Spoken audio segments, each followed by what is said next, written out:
I am Sakib Samir. My home is in Dashar. This incident happened with my uncle's friend. One day, my uncle went to visit his friend's house. When he went to meet his friend's grandfather, he saw that the grandfather had only one hand. Seeing this, he asked, "Why do you have only one hand?" The friend's grandfather replied, "It's all because of my unfortunate fate, my child, and it's all the result of my greed." Then my uncle asked, "Why?"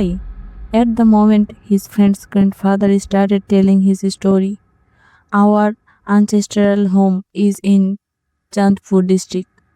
I grew up there since childhood in my village. I had 4 5 friends. We used to roam everywhere together. We often went fishing together, and whatever fish we caught, we shared among ourselves. Most of the time, we went fishing during the monsoon season because we all knew that good fish were available in the river during that time. This incident happened during one such monsoon season, around 10:13 p.m. 4 or 5 of us went fishing. Since it was the monsoon, heavy rain started by the time we reached the river bank. To protect ourselves from the rain, we stood under a big tree. By the time we finally reached the river bank, it was almost 11 p.m. That night, we weren't catching any good fish. At one point, we decided to return home. Just then, I suddenly noticed that our fishing net felt quite heavy because I was the one who had cast it. I couldn't pull it up by myself no matter how hard I tried. I thought maybe we had finally caught something big, but I had no idea that what was about to happen would make me regret it for the rest of my life. I immediately called my friends. They came and started pulling the net with me. With great effort, we finally lifted it out of the water. But what we saw made all of us feel disappointed. There were no fish in the net. Instead, we found a medium-sized clay pot with some Arabic writing on it. We started discussing among ourselves. What if there was some hidden treasure inside? If that were the case, we would all become rich. So we decided to open the lid and see what was inside. When we opened it, we couldn't see anything, but suddenly we noticed some smoke-like substance rising into the sky from the pot. We were all quite frustrated and decided not to fish anymore that night. Instead, we all went home that night. Something strange happened. We all had the same terrifying dream. In my dream, I saw that my friends and I had gone to an unknown place, and there we encountered a man with a horrifying face. But the most shocking thing was that all of us had the exact same dream. The next morning, when I shared my dream with my friends, they were startled and told me that they had seen the same dream too. We were all very scared. Hearing all this was truly terrifying. But what followed was even more horrifying. A terrible problem began in the village. Suddenly, small children started disappearing mysteriously. No matter how much their families searched, they couldn't find any trace of them. The way they vanished was bizarre, even though they slept beside their parents at night. They would be missing by morning, yet the doors remained locked from the inside. After several children went missing, the villagers held an emergency meeting. They decided to set up night patrols to guard the village. However, even with constant watch, these disappearances didn't stop. This left the villagers deeply worried. What could they possibly do to solve this mystery? Someone suggested that they should seek the help of a powerful spiritual healer or an exorcist. So, a group of villagers was sent out to find one. After much searching, They brought back an exorcist to the village and explained everything to him. After hearing the entire story, he said, I will try my best. The villagers arranged a house for him to stay in, and before nightfall, he gave a strict warning. No one should enter the room where I will be staying. I have an important ritual to perform. The villagers agreed and left him alone. But the next morning, something shocking happened. The exorcist was gone. He had completely vanished from the locked room. Everyone initially thought that Kaviraj had run away out of fear. But then, something even more mysterious happened. Suddenly, an unknown man arrived in the village. At first glance, he looked like a tantric. The villagers, still desperate for a solution, asked him, Who are you? The man replied, I am tantric. I know everything about the problems in this village.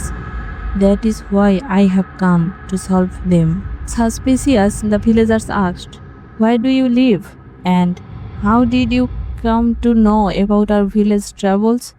The tantric calmly answered, I live in India. Through my spiritual practice, I learned that children in this village are mysteriously disappearing. That it is why I have traveled all the way from India to help you. My only purpose in life is to serve people and solve their problems. The villagers, being simple and trusting people, believed him. The tantric then made a request. Build a small hut for me near the river bank. I will stay there alone and perform my ritual. As for food, I will accept whatever you willing offer me. Eager to end their troubles, the villagers agreed to his request. I will be given vegetarian food most of the time. I don't eat much vegetarian food. Then, as per his instruction, the villagers built a hut as per his instruction, and the villagers would also make arrangements for his food. I told the villagers that tomorrow night I have to perform a young at the crematorium of this village. However, no one from the village will be able to be present there. I will do it alone, and I will tell you tomorrow morning what the real problem is. The villager said, Okay. Then all the villagers went home. The next morning, the villagers went to the tantric. After going, he said that a demon had arrived in your village. He likes to drink the blood of children. That is why he is doing this. I have chased him away. You will not have any more problems. After several days, there was no more problem in the village. But after a few days, the boys and girls of the village started disappearing again. Again, a panic started in the village. The villagers held another meeting. They ordered more guards to be put there, and the important responsibility was given to the youth of the village. It was said that 5 young men from the village would be on guard at the entrance and exit of the village very night, and those who would be on guard duty would have to guard the entire night. Everyone in the village agreed to this. The next day, 5 young men from our village started guarding, and the real danger was when we went to guard. I and some of my friends who used to go fishing were watching. When it was about 2:13 in the morning, we heard screams from the north of the village. Then we tried to see what was the matter. Then we went a little further and saw some women screaming and crying. We asked what happened. He said that I was sleeping with my 7-year-old son and the door was locked from the inside. But I felt that suddenly the boy was taken from me. Hearing this, we all went out to look for the child. When he went to the crematorium while searching, we saw that the tantric was cutting the child's chest and eating the liver. Seeing us, the tantric turned into a huge animal. He looked like a hyena. He attacked us. I was the first, so he jumped on me. In one pull, he separated one of my arms from my body. I immediately lost consciousness and fell to the ground. My other four friends chased him away with sticks. Then he went and jumped into the river and immediately drowned.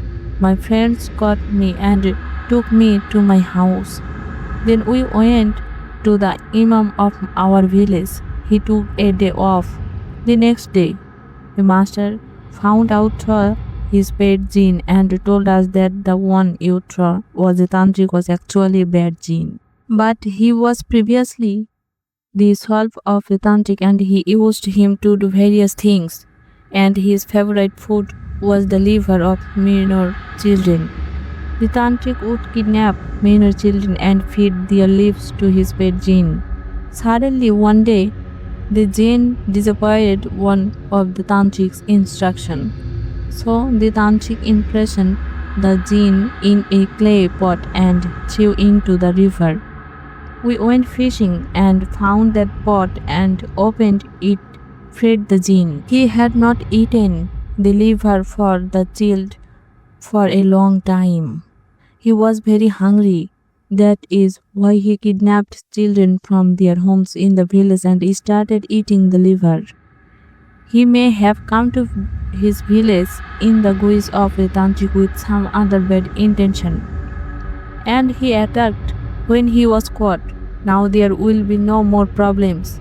He has left his village. When my uncle's friend's grandfather was telling the story, tears were falling from his eyes. He was saying with great regret that if we had not made that clay pot out of greed, I would not be in this situation. So that was the story. To share your own paranormal experience with others, send us your story by writing in the comments or recording an audio clip. Thank you.